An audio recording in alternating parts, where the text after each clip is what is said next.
My name's Annabelle Munson. I'm your host and moderator. Good to have you with us today. All right, so let's go ahead and get started with our agenda. So for a change, I'm going to kick off our panel discussion today. I'm going to share the Business Aviation Trip Outlook survey we just hosted, and that way you can hear about what your peers think, how the next few months of trip travel is shaping up. Christine's going to continue giving us the lay of the land, or in this case, the skies, via a global regional review, including new restrictions worldwide. We're also going to have an update from her on vaccine passports, which countries and entities are developing programs and are accepting vaccinations already for entry, what the timelines are, what the systems look like, what that outlook is.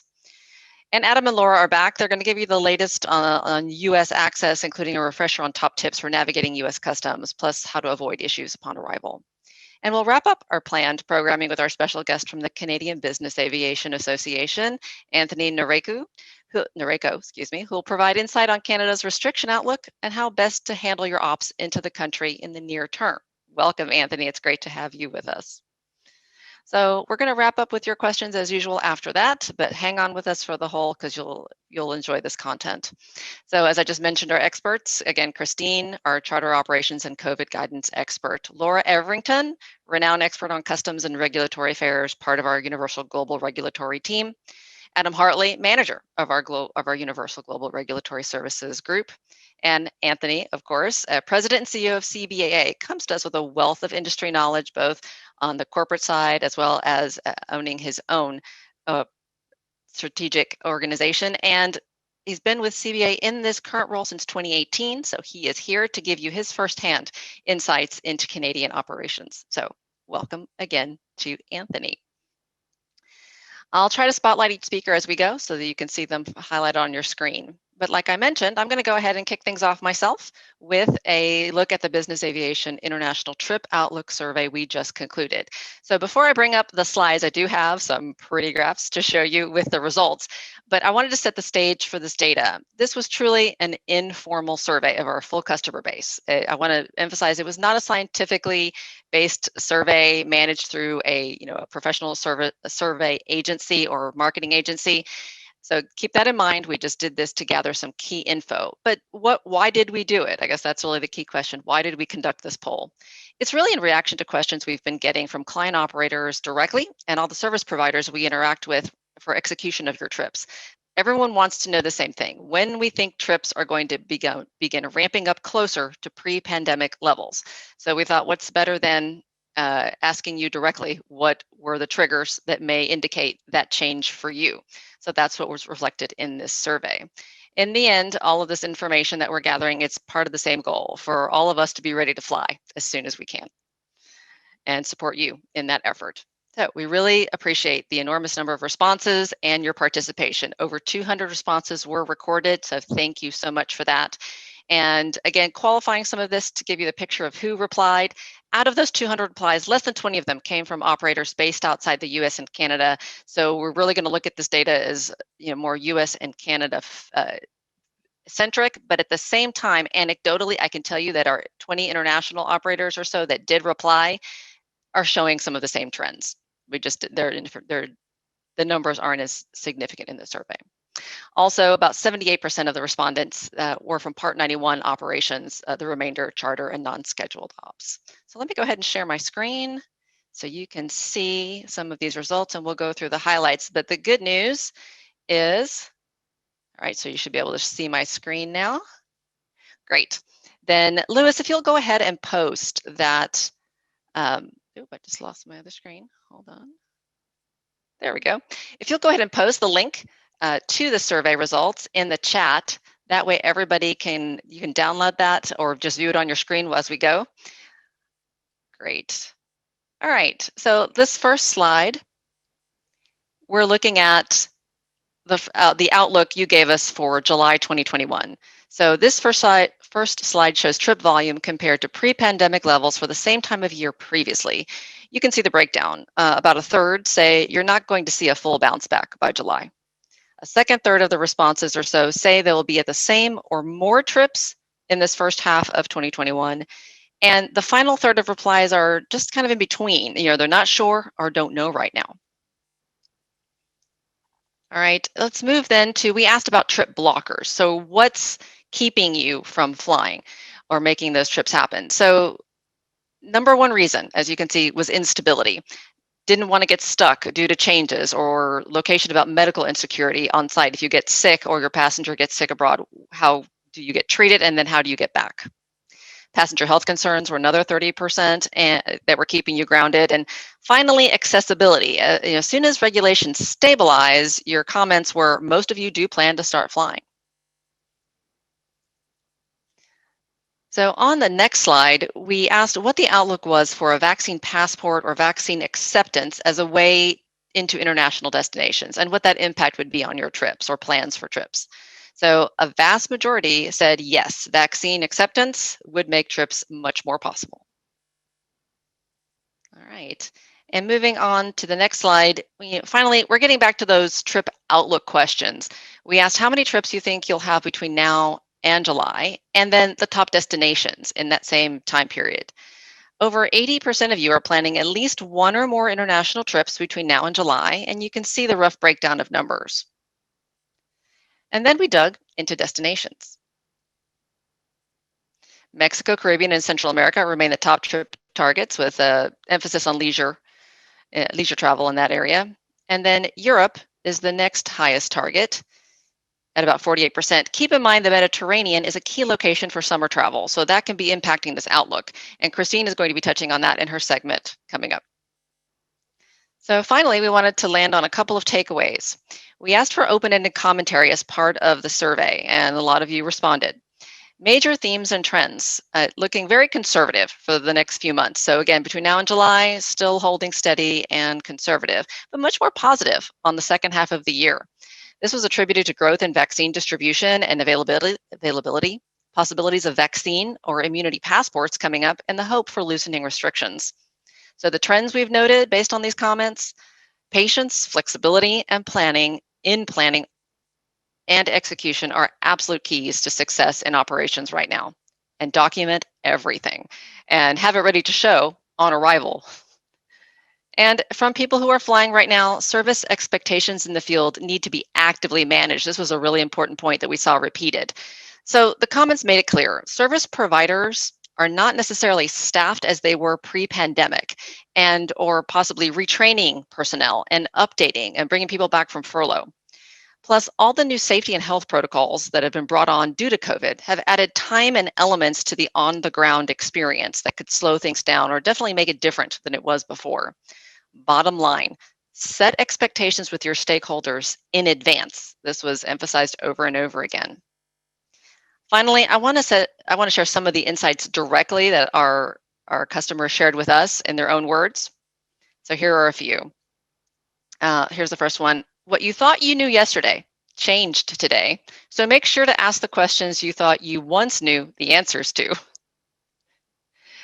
And practice patience and perseverance. Make sure to ask specific questions from foreign destinations and your ISP, and use any local resource possible. And do your homework and be willing to say no to your principal if necessary. Be safe rather than sorry. And finally, get a COVID test even if the country doesn't require it, especially if you have to divert somewhere else. It could come in handy. Have a good backup plan. So, all right, I hope that gives you some insight into the results of the poll. We hope to do another one of these as we get further into the year, see how things are changing for you. So again, thanks to everyone for participating. Lewis, if you want to drop that link again, so it's lower down in the chat in case it's rolled down. I will go ahead and stop sharing my screen.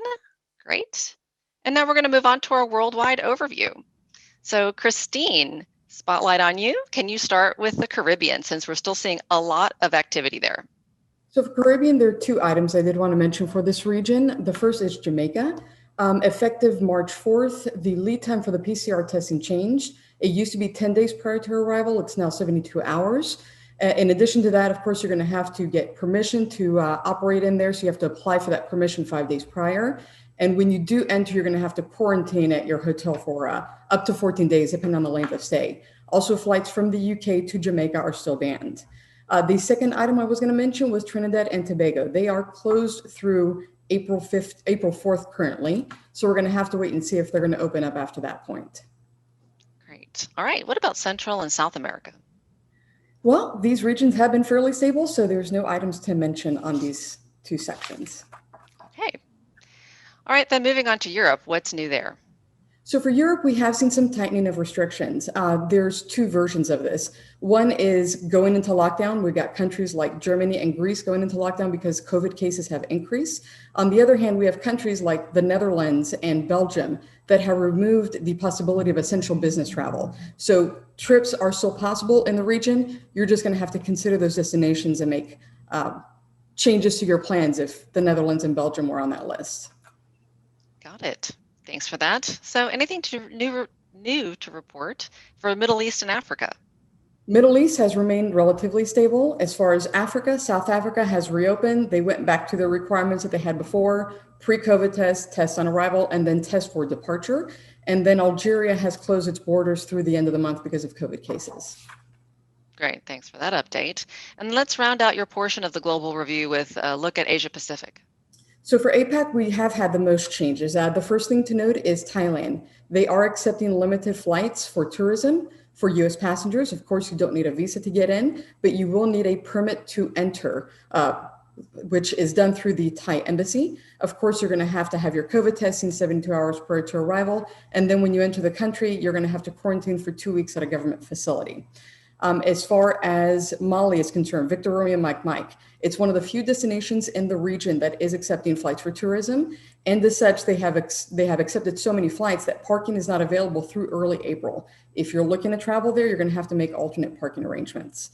And then Singapore. Singapore announced on March 1st that they now have what they refer to as at Connect Singapore. This is a different form of travel ability for persons looking to go into Singapore for essential business. So this is a facility. A person would need to apply for it, supplying documentation such as an essential business travel invitation. And then if approved, you'll be able to go there. You will stay there, eat there, and meet there. You can stay there up to 14 days. So if you can get in, you're going to have to get a COVID test prior to arrival. You will be tested on arrival. And then the passengers, of course, will be tested at Connect Singapore, depending on their length of stay. For crew, it's important to note that they won't be staying at this facility. They will be staying at the Crown Plaza currently at the airport. And then Civil Aviation Singapore issued a bunch of guidelines for pre, during, and post-flight that they want persons to adhere to. Things like during the flight, wear masks if possible. I know crew may not be able to do that. And then upon arrival, they want people to disinfect the aircraft using OEM guidelines as an example. Great. All right. Thank you for that. And I did want to follow up because last time we met, there was just a glimmer of hope about vaccine passports, an idea at best. But now we have a lot more information available and there is much more hope on the horizon. What's changed since then?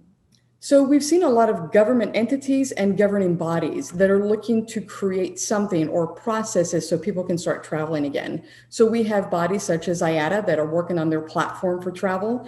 That is coming out soon. The issue to consider here is that GA was not considered in this creation. So we're going to have to wait and see about its applicability. And that is because accessing some of that data is only available for commercial airlines, such as those vaccines.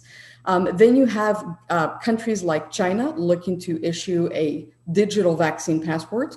You have countries like Denmark already working on it. And then you have governing bodies such as the EU that have submitted a proposed regulation to permit persons to come into Europe. They are currently working on that. I'm looking to see an update on the status, if it's approved or not, or any amendments, probably in the next month to 2 months. So it's something to consider coming up with a peak season. An important note to note on that is the Mediterranean. You got Spain, Portugal, Greece, Italy, and Cyprus, all countries that accept high tourism during the summer. These countries are not waiting for the EU to come up with those regulations. They're working on their own. Some may become available as early to mid-May. Countries like Greece, for example, are going to create 2 different abilities, one for persons vaccinated and then one for persons that have not, so they can get a COVID test. And depending on where they're coming from, they may have to do some quarantine. So peak season is coming and the Med will be open for sure. Got it. Oh, that's really good news, needless to say. And any other countries already validating vaccines for access? Yeah, we've seen a trend of countries come up with guidance on if you have been vaccinated or if you've gone through and recovered from COVID. So we have countries like Belize that if you have received the vaccine and at least 2 weeks have passed from the last dose, then you can enter the country without doing COVID testing. You have countries like Slovakia that if you have been vaccinated and 14 days have passed since the last dose, along with a negative COVID test, you can enter without quarantine. Lithuania will permit you to come in if you've recovered for COVID or if you have the COVID vaccination within the preceding 90 days. So you can be exempt from quarantine. Guatemala will permit you to come in if you've received the vaccination, again, 14-day period after the last dose. So you no longer have to test for that. In all these cases, you'll still have to show the original vaccination card. And then you have countries like Iceland. Currently, it's only permitting EU nationals or one of the nationalities from the approved list, such as New Zealand and Australia. Those persons, if they've recovered from COVID or have a vaccination, they can enter quarantine free. And today we announced, or we found out that Estonia has the same process. So if you received the vaccination or if you've recovered from COVID in the preceding 6 months, then you can come in quarantine free. Got it. Oh, this is a lot of good news. Thank you, Christine. As well as, can you give us, I want to be sure we didn't skip over this, any update on the major events we've been tracking? I know there haven't been a lot of new ones, but anything new on the ones we've already been looking at? Sure. So the World Economic Forum is still taking place in August. We're still waiting on those major guidelines that civil aviation will be issuing. But if you are looking to travel there, contact your team or our Universal Aviation office in Singapore to get on that waiting list for parking, as it's going to be limited. For Japan, we're waiting to find out from the government if they will permit tourists for the Summer Olympics. This is a large issue, and we're hoping that we're going to find out a status by the end of March. It's also another event that I know that because of COVID, we're only looking a few weeks out, but the Winter Olympics in China is going to be coming up in February of 2022. So if you're looking to travel there, reach out to your team or our Universal Aviation office in China, because those parking spots, when they do become available, are going to be limited. And as with everything I mentioned today, things are continually changing. Countries are being added to lists of entry without quarantine if you have the vaccination. So remember, contact your team to get those feasibility reports because it's going to have the latest and greatest in there for you. Great. Okay. Perfect. Thank you, Christine. Love hearing the good news. All right, so I'm going to transition from Christine over to Adam so that for that US and Canada update. So Adam, I'm going to spotlight you. Welcome. Good to have you. And Laura's going to join you as well for this update, right? Yep. Awesome. Thank you so much, Annabelle. Great job, Christine. Again, appreciate you taking on 200 plus countries and leaving us with 2. So that's awesome. So we will try to do our best to cover these. So our North America update, we're going to work through a quick agenda. We've been talking about feasibility through the kind of the lens of access versus mobility. So we'll cover that for the US. We'll talk about maximizing our flexibility, available GA programs that we have here. Laura is going to highlight landing rights, operations, entry and clearance, and best practices, and how we get through customs, not only during with our normal best practices, but anything that's been additional because of COVID. We'll talk about current CBP initiatives, and then, of course, I'm burying the lead. We'll turn it over to Anthony for a deep dive on Canada update for our through the kind of the same lens of access and mobility and some of those best practices that'll help you navigate Canada. So with that, let's move forward. Let's trip feasibility. So we're talking about what can we do? Again, I talked about access and mobility. Can we enter the country? And then what can we do once we get there? So when we're talking about access, Laura, first, our traveler information, what's required for our travelers? Thanks, Adam, and welcome everyone. For traveler information, this is nothing new, accurate APIS information. The reason it's so important right now to be double checking those documents for validity, passports and visas, especially with over the past year with access and to the U.S. consulates and embassies around the world to get these documents updated has been limited at best. So make sure all of these travel documents are valid and the APIS information is accurate. You also want to look at the 14-day travel history of the traveler, identify the suspended regions outlined in the presidential proclamations, and know if a national interest waiver is applicable to your trip. Very cool. So that's our rundown on our travelers. Ports of entry in the U.S., they're all the same, right? Absolutely not. So airports of designation. So you've got landing rights, user fee, international. There's and each one of those types of airports have a different lead time to obtain permission to land and clear. So be aware of that. Talk to your ISPs, know the lead times, know the office hours. There's a lot of ports in the U.S., which we'll touch on in a minute, that have limited hours these days, and available services. Can they clear non-U.S. nationals? Do they have international trash removal? All of these things need to be looked at in any feasibility check. Yeah, and that's really important because with all of these other things that we have to consider right now with the COVID requirements and extra documentation, it's really hard not to lose focus on some of those best practices and common things that make us successful, right? So flexibility. So what can we do to kind of mitigate some of these things? Laura talked about some of these challenges, but I'll run through them again real quick. Travel bans, presidential proclamations that run back to February of last year. Increased travel requirements, testing attestations, travel history, etc. CBP trends. While we're dealing with these extra challenges, we're also seeing reduced office hours, limited overtime, systematic delays. Laura mentioned for travel document processing, like U.S. visas that we've experienced during COVID. One thing that we are not facing here in the U.S. that Anthony will talk about in Canada is there is no federal quarantine. So I wanted to highlight that real quick. We are not dealing with any federal quarantine. But you do need to be aware of changing local state and city regulations here in the U.S. That treat COVID and COVID requirements differently. For BizAv though, Laura, some of those challenges, what are some of the programs we utilize to maximize operational flexibility? That's great. So some of these programs, again, know when national interest waiver is applicable to your trip, and talk about flexibility. Some of the old programs that have been around a while, border overflight exemption, the visa waiver program. We talk about having these tools in your toolbox if you need them. It adds so much flexibility to your operation, especially these days. And the reimbursable services program we talked about, and you mentioned it as well, the reduced hours at a lot of these ports. It seems to be a trend over the last 3 years, actually, but especially in the last year. But being able to utilize the RSP allows an operator to apply for and obtain prepaid overtime services at certain ports. So looking into that program, talk to people about it, talk to us about it. It's a great program. Yeah, I love it. As we return to flight, adding that additional flexibility, being able to get into your home base at the hours that your principals are looking for, really great program. So let's talk about the actual mechanics of this thing, right? So we're getting ready for our trip. We've got our 14-day travel histories. When I say U.S. Customs, landing rights, full disclosure, what does that mean to you, Laura? That's everything. So, the last thing you want is the last leg of your trip to fall apart because you didn't ask the right questions. So prior to your departure out of the U.S. or prior to your departure to coming to the U.S., obtain landing rights. And what that means is have that full discussion. Anything outside of normal traveler or baggage in the aircraft, have the discussion. Did you go on a hunting trip? Is there weapons on board? Is there pets on board?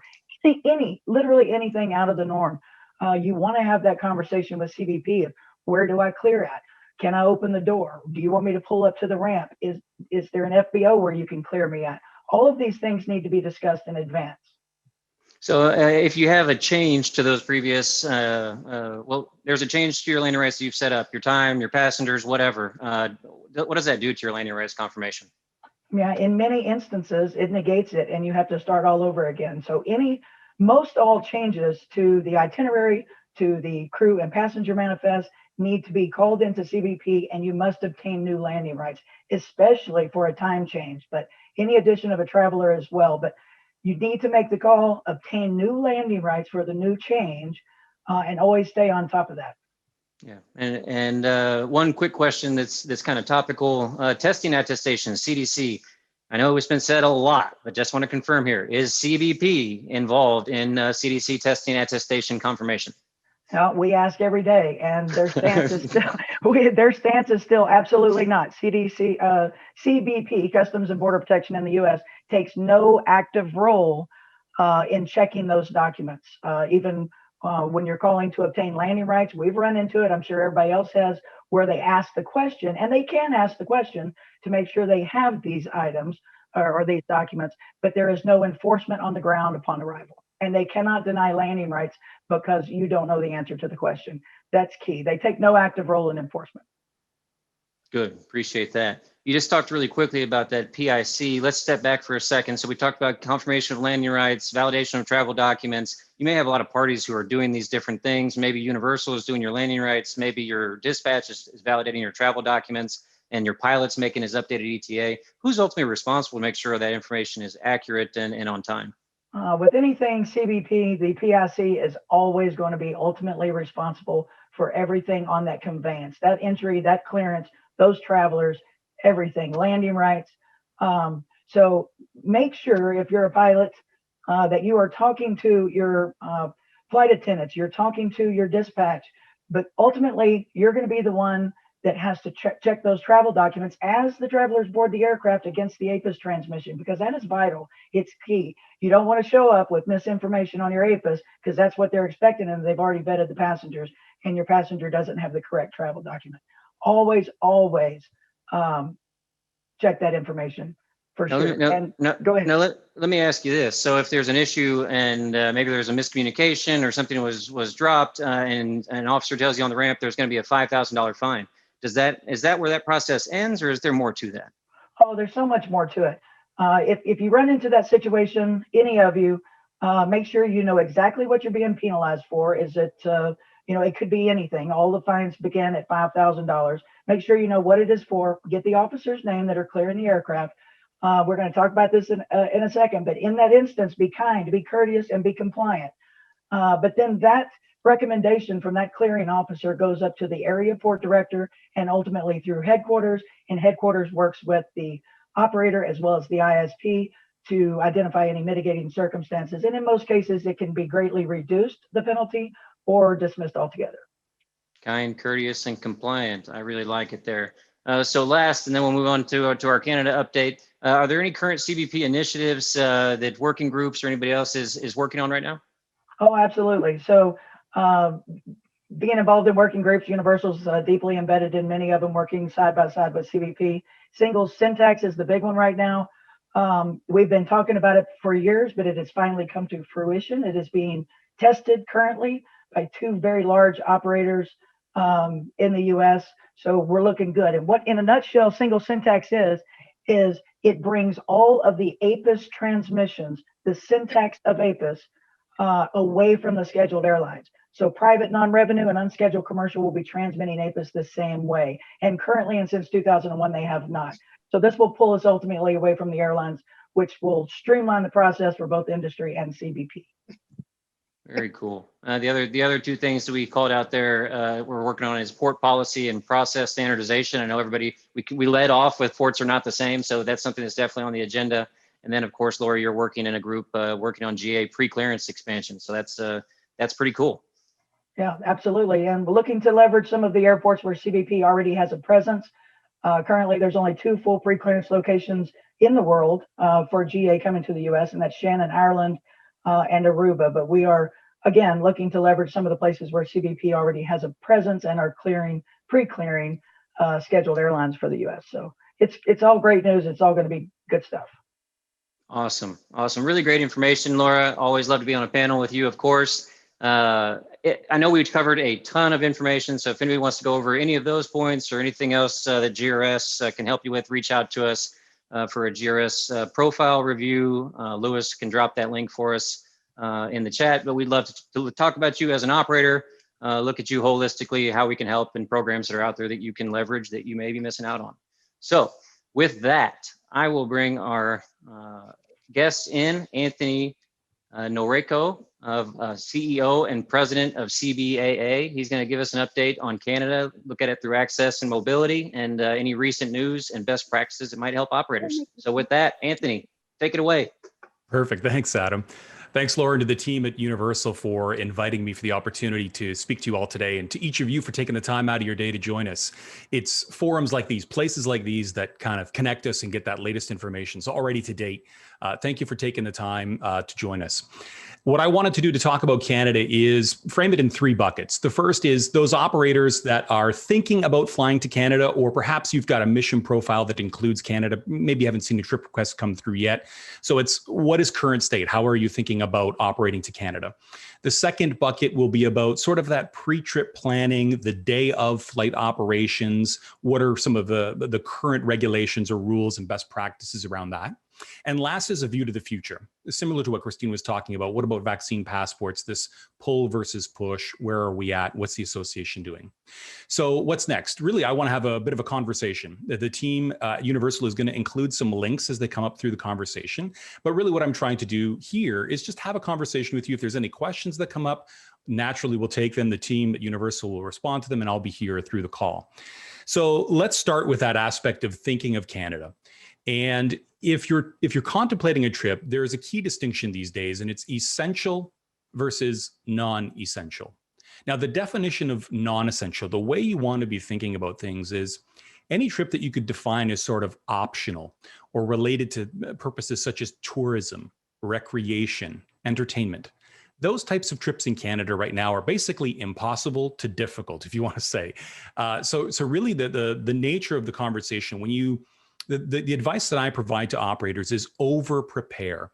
Get to that place that you are demonstrating that essential need. In other words, work with your passengers, work with your principals to go in and say, how is it that your presence in Canada is required? There was no option. You needed to be here. Once you understand the language, we're going to cover through a couple links that will help you understand this better. But once you understand the language to use and you're able to demonstrate that, in fact, that is the case, that's why you're here, your process with Cbsa in this case becomes incrementally easier. So really, I can't stress enough the point. It's been mentioned already today, even I think in the survey that Annabelle brought up, that work and preparation that's required. Definitely want to be doing that. So the first link to share that will come through the chat is sort of a Twitter super thread. It's where the association, whether you're a member or not, what it's trying to do is to get you the latest information about what's happening in Canada, in particular what happened in February regarding these international ports of entry. So let's go to this idea of the NOTAM. Another link that will come through is a liner note. So I've highlighted an aeronautical information circular that describes this NOTAM that's in place. So for international arrivals into Canada, all foreign and domestic air operators, scheduled and non, as well as foreign business aviation, are required to go to one of 4 airports in Canada. They are Vancouver, Calgary, Toronto, and Montreal.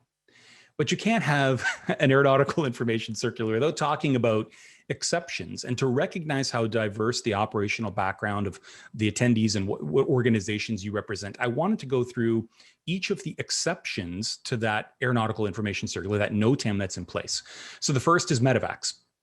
Pretty self-explanatory. Military and approved state flights, even if they're conducted on a civilian aircraft, those are exempt. If you're ferrying your aircraft, perhaps it's delivery, it's maintenance, it's positioning. If you're ferrying an aircraft into Canada, you're exempt from that 4 airport requirement. Crew repatriation flights, including those that attended mandatory training that need to return to work in 14 days, you're exempt from the 4 airport requirement. Cargo only. Tech or fuel stops. Perhaps you're going across the pond. You need to make a stop in Canada for gas, whatever. So long as your passengers don't disembark or otherwise enter Canada, you can go direct where you need to go. Diversions in response to weather, mechanical issues, emergencies experienced by the pilot in command, you are exempt from the 4 majors. The last and final point that I want to spend a little bit of time talking about is this process. In the link you'll find in that aeronautical information circular, this Annex A, this idea of special authorizations. Now, the way to frame this is that there are effectively 3 keys that you can turn and unlock the privilege, if you will, of exercising this special authorization. The Cbsa has, for its members, provided a template. We have stick-handled a couple authorizations through and have received approval. But the 3 entities that one needs to get approval from are Transport Canada, the Public Health Agency of Canada, sort of like the U.S. equivalent CDC. Then last is Cbsa, the Canada Border Services Agency. So if you've got a flight, and sort of rewind the tape to that conversation of essential, if you can demonstrate clearly that this flight, your purpose in Canada, is direct. You've got a sound reason. It wasn't optional. You need to be here. If you can make that case incrementally, your chances of getting that special authorization and operating to any one of the other Canadian airports, whether it's Halifax, Kelowna, British Columbia, wherever it is that your trip takes you, Winnipeg, etc. So this is a place that's available. So what I would close on this point about special authorizations is that while it is available to you, and you'll see in that Annex A, you can pursue that as well. I would make the recommendation, if you're an operator looking to use that authorization, feel free to reach out to the association. We'd be happy to sort of guide you in some of those areas. So let's move to this idea of that pre-trip planning, that day of trip. Another link that's going to come through, and it's one that I think I haven't seen enough utilization of it, and it's the Canadian government's travel wizard, to be perfectly honest. This, especially when we get to the question of essential and non, remember again, the definition non-essential is that optional, it's tourism, it's recreation, it's entertainment. The thing is that if you were declared essential, then it's like another key that unlocks, well, you don't have to do arrival testing, day 10 testing, there's no hotel quarantine, et cetera. You still have a responsibility to move about the country safely, be with social distance, all that stuff. But once you exercise this link, this travel wizard link, what this does is it's sort of like a little flow tree where you say, what's your nationality? What's your purpose? And you kind of work your way through to a determination. Now, of course, the disclaimer at the end of the process in the travel wizard is that Cbsa makes the final determination. But the reason why I highlight this is that you want to learn the language around the case that you are submitting to Cbsa, Canada Border Services Agency. So this over preparation means that in that link, you'll actually see like the language, the use, the words of optional, like this is not optional. You had to be here. There's no other choice.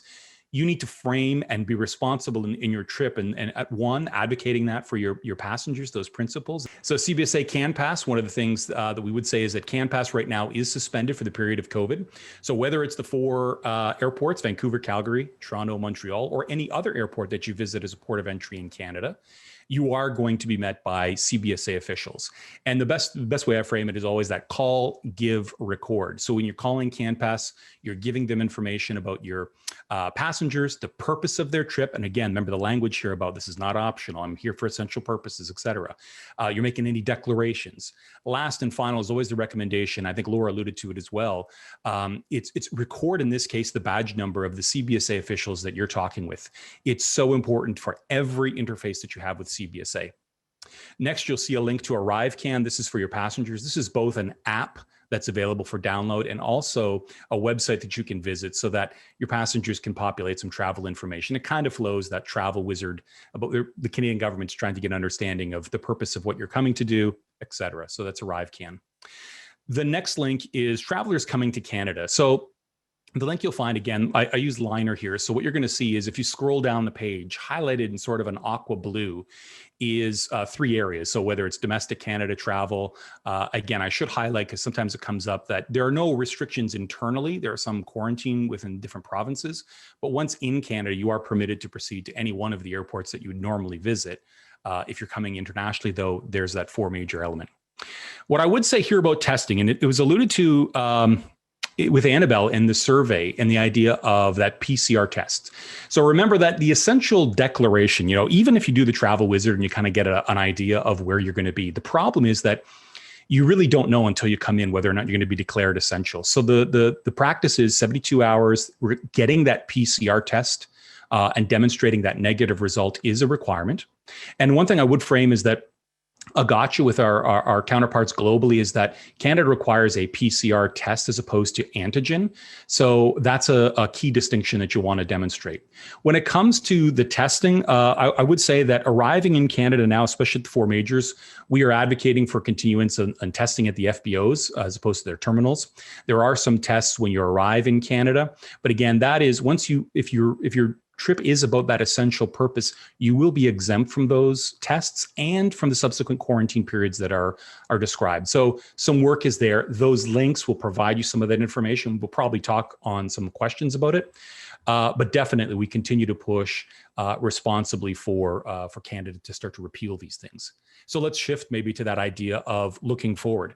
Christine had a great conversation about the vaccine passports and this pull versus push. I see that countries that are, and it even kind of came through that conversation that Christine mentioned, the countries that are so very sensitive to tourism dollars very much are pushing the idea of vaccine passports. Countries like, at least in Canada, I'll speak for Canada, it's very much like pulling them along to try to recognize. But there are unintended consequences of vaccine passports that haven't yet been fully realized. For example, in the case of Canada, we've elected as a country to go to a 4-month interval if you're doing a 2-shot vaccine. So let's say you're doing Pfizer. Well, one of the unintended consequences is, let's say I want to go on this destination, the borders are opening up, and yes, if I've got a passport. Well, the problem in Canada is you could do your first shot and have to wait 4 months. Well, which country is going to accept you with doing 50% of the shot profile? That's an unintended consequence, and also perhaps a level of resistance that we may or may not experience with vaccine passports, not only in Canada, but across the globe. 2 elements, the restart strategy for Canada. We are very active looking at and compelling the government to look at the data. Again, the case of business aviation and transmission of COVID, never mind the travel stats for travel at 1%, business aviation is but fractions of that. So we are very much engaging with our Public Health Agency of Canada. Cbsa tends to be sort of the, let's call it the stick to PHAC's policy. And so we're working with PHAC to say, what are the techniques? How are we going to stand things up? What are the tools that are available? What are the best practices so that we can move away from this 4-airport current regime and get back to just what we were doing beforehand? The last is, again, reaching out. So whether it's to this team at Universal or frankly to the association, if you've got questions, certainly they'll be available in the call. But I want to share that your time here today in unpacking these complicated, ever-changing topics is critical, and the team at Universal is here for you. And certainly, if there's a way that the association can help you when you're contemplating travel to Canada, feel free to reach out. So thanks to you for the time, and back over to I guess Annabelle. Yes, awesome, Anthony. Thank you so much. A real pleasure to have you on. And I know I learned something new again this time, as well as Adam, Laura, Christine. Thank you for the updates. All right, I want to move on to everyone's favorite part, our questions. Did just want to remind everyone, obviously, we're looking right on time at the 45-minute mark that I was planning for our content. So thank you for hanging on with us. And let's move to those questions. Now is a great time. I know we've started to see some, but if you've been holding on to your questions like I requested up front, please put them into the chat now so Lewis can start organizing them for us. In the meantime, we do have questions that were pre-submitted, so we're going to start rolling with those. One more request from me. I'm apparently full of them today. I do want to, I know some of you will have to drop off now. Before you leave, if you can, Lewis, do me a favor, please put a poll, a link into the chat. This is my poll. I'd love to ask a favor of you as we hopefully soon, with a lot of this great news we're covering here today, see the light at the end of the tunnel, as well as that information in the survey, looking at everyone's positive outlook for the second half of the year. That means that hopefully this webinar can start to become more than COVID Ops Update specific and be operationally beneficial to you in as many ways as possible. So with that in mind, I'd love to ask for your help on additional topics you'd like to see. What's on your mind? As well as any experts you'd like to see us feature in terms of a specific problem or something that you'd like to learn more about related to your role in business aviation. So that poll will help you drop that information in for us. And in addition, I'm looking forward to featuring some of you in the webinars coming up.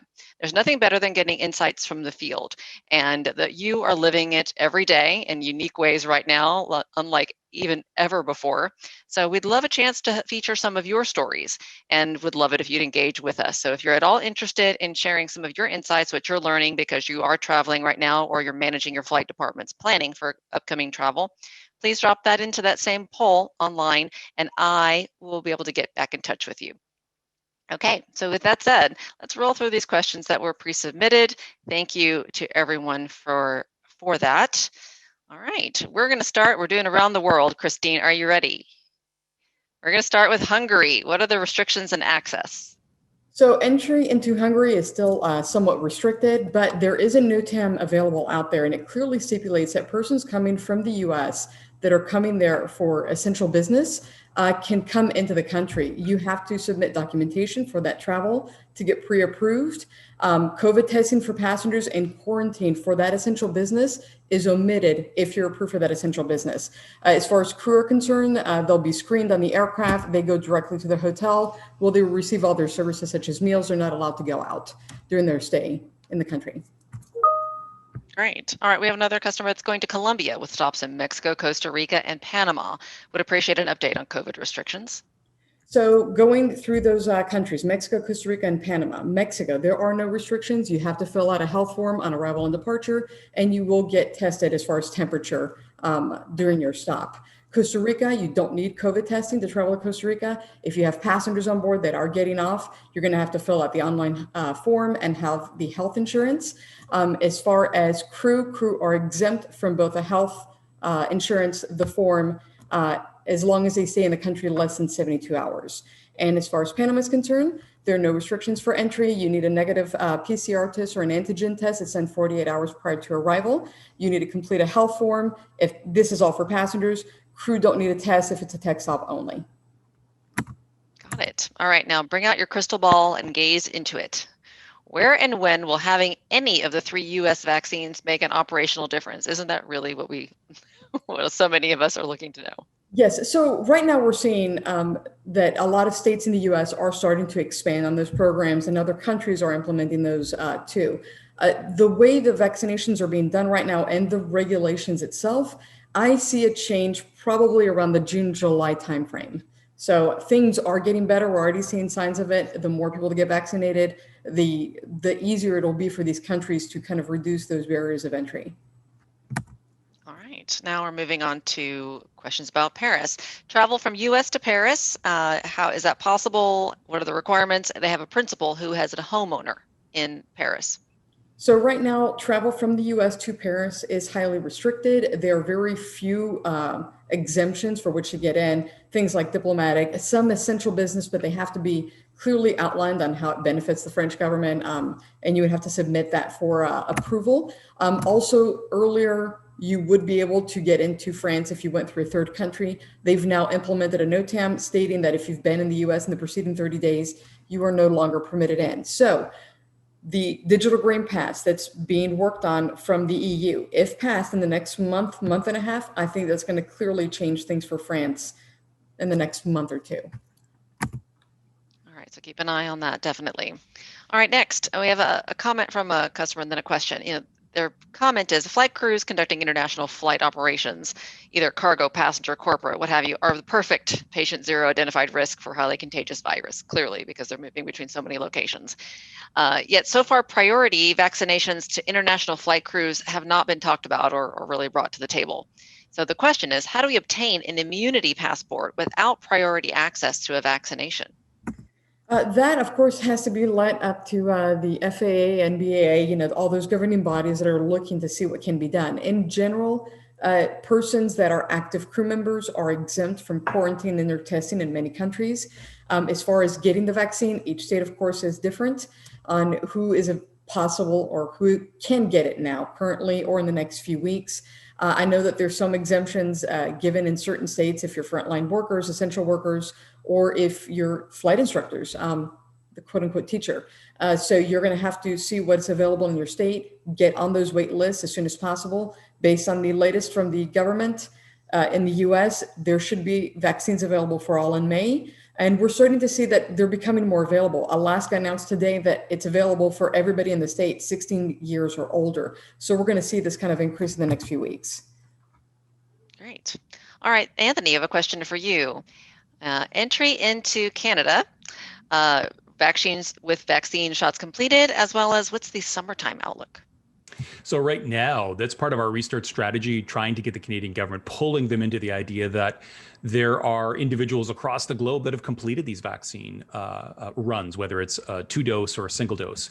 And so we are active with the government on that conversation. But as of right now, there is no relief. So that's going to be a challenge. I kind of alluded to some of the comments, what is the summer looking like? We in Canada are trying to catch up on that vaccine strategy.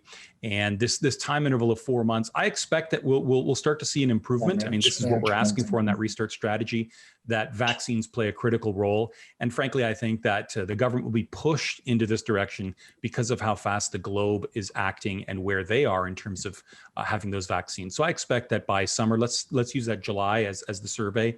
I expect that things will be in a better place for those travelers coming to Canada that have that completed. Great. Positive news as well, hopefully, to look forward to. Thanks, Anthony. All right, Christine, we have a Brexit-inspired question.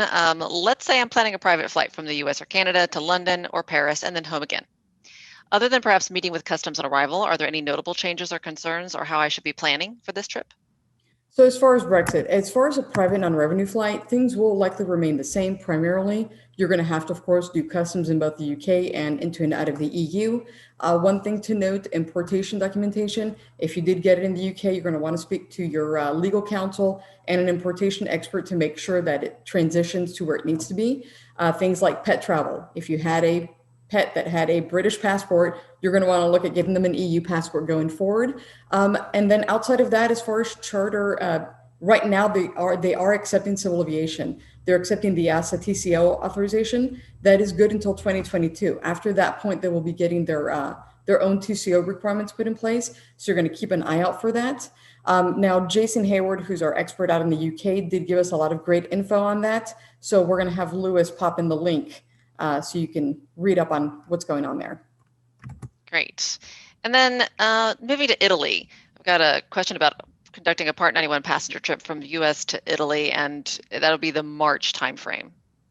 So right now, Italy is restricted. They do have the possibility of traveling there for essential business.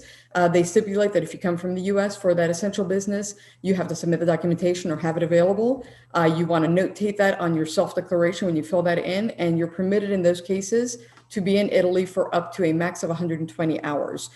So after that time, you would have to depart the country. They do make exceptions on persons coming in if you're EU nationals, if you own a home in Italy, that may also be a possibility, or if you traverse to a third country in the EU, like Slovakia or even Croatia for 14 days, and then from there come into Italy, then you would be able to come in quarantine free. You would just have to get the COVID test within 48 hours of arrival. Got it. All right, Adam and Laura, I'm going to ask you this. What's the latest CDC requirement for deadheading flight crew returning on airlines from Mexico? Well, we were kind of kicking this one around before, so we want to look at it for a couple different ways. So your crew going down, so it depends on what type of crew we're talking about, if they're going to be taking a ride on the airlines back. So when they put those deadhead provisions in there, those deadhead provisions are really designed to let airlines move their own crew around, actual commercial airlines moving their own crew. And there are stipulations to say if airline B, or if airline A wants to move a passenger deadhead or move a crew member deadhead on airline B, then they need to create some sort of contract or some sort of agreement that they're going to do that. A private pilot who has a B1, B2 visa trying to board a commercial airline is not going to be recognized as that crew exemption, most likely. So you're really in a challenging situation as a private pilot trying to utilize the airlines to position back to the U.S. That's all saying if you've been in a suspended region. If we're just talking about the testing requirements for these crew members, then you could do these quick turnarounds, within those 72 hours, and that would meet those testing needs. Got it. Thanks, Adam. All right, Christine. So really the question is, and this is a little bit broader based, but just to make sure we're restating this, in a COVID-19 operational world, what document and what brand of vaccination will be recognized as valid when crossing international borders? I mean, this is back to, there just hasn't been a standard set yet, this is what we're waiting for. Exactly. So, I mean, this is a great question. Right now, it's still in its infancy stage. We're waiting to see what large governing bodies are going to want. We are seeing some countries wanting to go the digital route. Currently, for these countries that do currently accept that vaccine certification, it's whatever you receive from your appropriate government. In the US, it would be the CDC, along with the date, time that you received each dose and the signature from the person that provided you that. That's usually the standard right now. Down line, it may be digital. So We'll see. We'll see. All right, now we're going to do a lightning round on these live questions because I know we've taken up a lot of time today, but hopefully this has been, we've got a lot of engagement on chat, so I want to make sure we get to those questions. So Lewis, are you ready? We're going to go super fast. Yep. Okay, Awesome. so we're ready, jumping in. Here we go. Christine, can you tell us the latest on Germany? So as far as Germany is concerned, it really depends on what you're looking to go in there. For regular, just travel there, it's not possible. If you're going from the U.S., of course, is what we're talking about. U.S. to Germany, there is the possibility of going in for essential business. You do have to fill out a form that's for the German police. They will have to review and see if it's approved. As such, if it is, then you would be able to come into the country. Now, Germany also allows, if you are within the EU already, you would be able to travel to Germany as a domestic leg. There are countries like Ireland, for example, that used to be a great stop that has been removed from their list because of COVID cases there. So you would have to look at another third country, maybe even Slovakia, and then from there traverse in.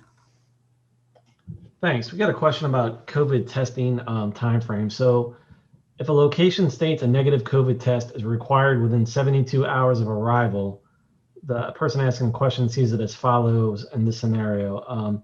So the flight arrives on April 30th. COVID testing, should it be completed by April 27th or later? The perception is that it should be done April 28th, but that is 2 days prior. Can you clarify? So it really depends on the country. In the US, they mention 3 days, not hours. And even though it's 3 days, day one is your testing day. So you're going to have to consider that. For the international scale, you have countries like the Bahamas that clearly say that day zero is your testing day, and then they consider the time frame. In general, when a country says 72 hours prior to arrival or prior to departure, you want to count out 72 hours from your ETA on when the testing has to be done. That would be the earliest, I guess. Now, consider that if you are within that 72-hour time frame, if there are any delays, some countries are being very, very strict on those times. So you want to make sure to give yourself more time. So don't just go 72 hours. Come in a few hours. So, for example, if you were going to leave on, I think the example was the 30th of April, and you say 10 o'clock in the morning was your arrival time, then you want to count 72 hours out. So that would be the 27th at 10 a.m. But instead of getting it at 10 a.m., you may want to get it at 1500 local to give you that extra time in case there are delays on the day of departure. Thanks. And further to that, so if you're traveling in Europe between different countries and the passenger takes a COVID test in a country 72 hours prior to departure back to the U.S., but it's not the country of departure prior to entering the U.S., will this be accepted? So for the U.S., first things first, it's 3 days, not 72 hours. The reason they do that is because they want to give you that leeway of the day itself and not that 72-hour time frame like I just mentioned. So if you get a test, whichever country, and you get it on that day one and you arrive in the US within that day 3, it's valid regardless of the departure point. So I guess in previous webinars when we had discussed it, if you leave the US, go somewhere for a day trip and then come back, the passengers will have to have it. They can get it done in the US and then go to their third country and come back. So it's regardless of where you get it done, what country. Thanks, Christine. Another one for you, Uzbekistan. Any updates here? The U.S. Embassy is saying if you have a negative PCR test on arrival, no quarantine required. Is that correct? So as far as Uzbekistan, business travel is potentially approved if civil aviation approves it. It all depends on the purpose of the flight. So you really have to give them that insight. If you are able to enter, then of course you would have to do your COVID testing. You would get tested again on arrival. And if both are negative, then you can move about your way. If any of your tests prior to departure or on arrival are testing positive, then it's a mandatory 14-day quarantine.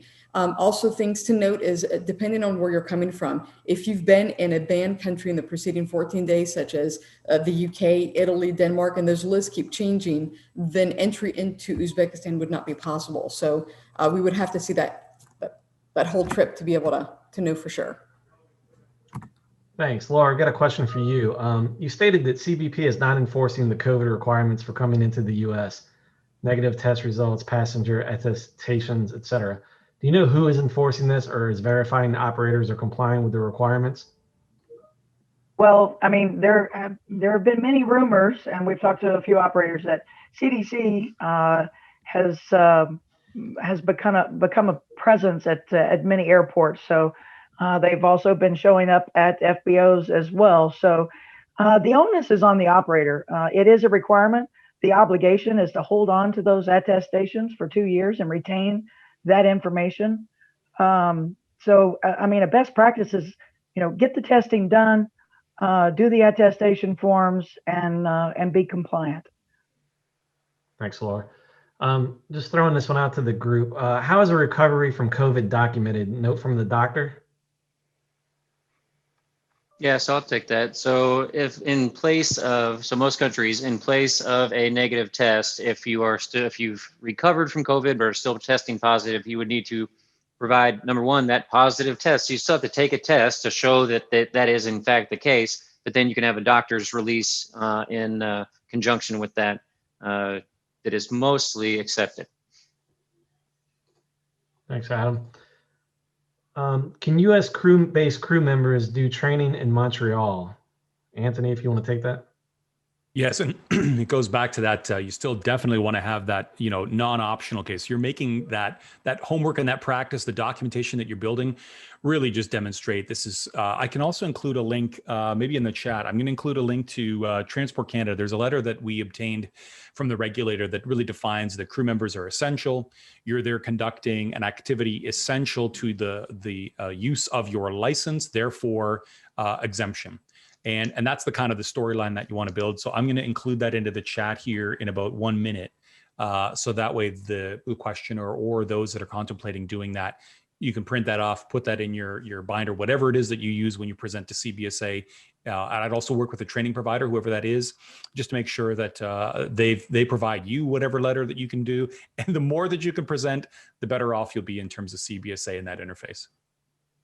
And I just want to follow up on that really quick for the U.S. Right now, that crew trying to move into the U.S., especially foreign crew who have been in suspended regions, who are trying to come to the U.S. for training. Training is not a recognized reason to be issued a national interest waiver. So we've had a lot of challenges, especially with your OEMs and different management companies trying to move for non-U.S. crew back into the U.S. to obtain training in flight safety and other providers.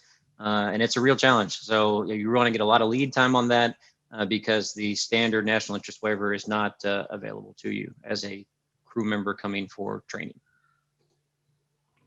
Thanks, guys. Anthony, if a U.S. citizen owns a home in Canada, does that increase the odds of them being accepted? So what you would want to do there, so definitely that travel wizard, I could put that back in. You're going to want to start the travel wizard. It sounds as if you're returning back to a home, maybe you've been in the United States for the winter, and then you're returning back home. I would probably say that you're going to be caught up in the quarantine testing requirement, which means you're landing at one of the 4 majors. You're going to need to do a test to demonstrate that you're still negative upon arrival. So you still did the test, the PCR test before coming in, that's 72 hours prior. On arrival, you need to get a negative to leave the 3-day quarantine. Then you can proceed as per your quarantine plan, which might mean, leaving, say, Pearson or Vancouver, wherever that home is and that final destination, and then going in for the balance of that quarantine at that location, wherever you've submitted that plan. So it sounds to me, and I would recommend that travel wizard, but it sounds to me that you'd likely get caught up into that quarantine regime. Thanks, Anthony. Christine, will Universal be creating a link that will provide PCR testing locations / facilities for crews and passengers in the vicinity of major international airport locations? So right now, this is available through our teams. All you have to do is contact your team and ask for a feasibility report, and they can get that right away to you. And down the line, we are working to make this available in UVGO, so stay tuned for that. Thanks, Christine. Can you give us a little bit on U.S. passengers operating to Geneva? Is that possible? So Geneva, Switzerland in general, you can operate to Switzerland if it's for things like business meetings, or if you have some EU nationality. We would have to submit the invitation letter that the passengers have to authorities and see if they do approve it. If it is approved, then you would be able to come in. Of course, you have to do a COVID test 72 hours prior, and we would have to see if they would exempt or partially exempt from quarantine. So to permit you to go to meetings and then go back to your hotel. Thanks, Christine. Just throwing this one to the group. For travel to various countries requiring crew member travel authorizations, e.g. Bahamas, St. Martin, Turks and Caicos, are there minimum maximum ground times that apply whereby crew members are not required to submit/apply for a travel authorization? The answer to this is it depends. Some countries, like the Bahamas, state that if you're on the ground for less than a certain amount of time, you don't have to fill out certain forms. Other countries require it even if it's just there for a few hours. So you really want to speak to your team to make sure to find out what the latest, because what we're also finding out is that locations like a great example, Anguilla, in the past, crew have been exempted for things like the COVID testing, but we've been verbally hearing from the handler that they're wanting this more and more, even for drop-offs. So things are still rapidly changing. So stay tuned for those changes with your team. Thanks. Can one of you answer the question, give some more clarification to the definition of active crew member versus just crew member? Adam, you want to take that? Or you want me to? Active crew member is somebody who's got an operational role with the flight. So we've had lots of different scenarios presented over this past year, trying to wedge things like different engineers and different things into an active crew type position. But, it's just somebody who has operational control of the airplane. Thanks, Adam. And Annabelle, I think we're all caught up now with all the questions. Right. Okay. Thank you, Lewis. I'll let you take a second to take one more scroll through chat to see if there's anything important that we missed. And in the meantime, I want to again thank all of our guests, Anthony, Adam, Laura, Christine, as always. There's so much time that you guys put into preparing for this, and I know our guests appreciate it. We are going to plan to see you again in April for our next program. So please look out for that in your inbox. Look for that invitation in a couple of weeks. Now, the only exception to that is, as things have been going in the world of COVID, if we get some breaking news, we may drop in another session on the fly. So stay tuned for that. But as we close off today, please let me remind you to, if you can, take a second to do that poll that I mentioned. And this is just benefiting me and the planning for this program to help benefit you. So Lewis, if you can drop that link again here at the bottom of the chat for anyone, that would be awesome. Again, the goal here is just what do you want to see more of here? And you can be as specific or as general as you'd like. I love any feedback at all. And then don't forget, I am looking for a couple of rock stars that want to get online with me at upcoming sessions and share things that you've been seeing. So again, that would be awesome. And I think really exciting for everyone in the group to hear from some of you live. All right. Anything else that is on the agenda there, Lewis, that we've missed? Not that I'm seeing. I think we covered it all. Great. Well, again, I want to thank our guests. I want to thank all of you. We have a great group that stayed with us even through our more than hour and 10-minute program today. So that is awesome. Appreciate all the comments in the chat. And I really want to thank everyone, both attendees and our speakers that were answering questions in chat. It really helps to streamline things and get as many questions answered as possible. Anything you need from me or ideas, as well as just comments, send them to operationalinsight@univ-wa.com. That's the email that's dedicated to this program. All right, everyone, have a great rest of your day, and look for this recording, the link to this recording in the COVID Ops email tomorrow on Thursday, the 11th. Take care, everyone. Bye-bye. Bye, everyone.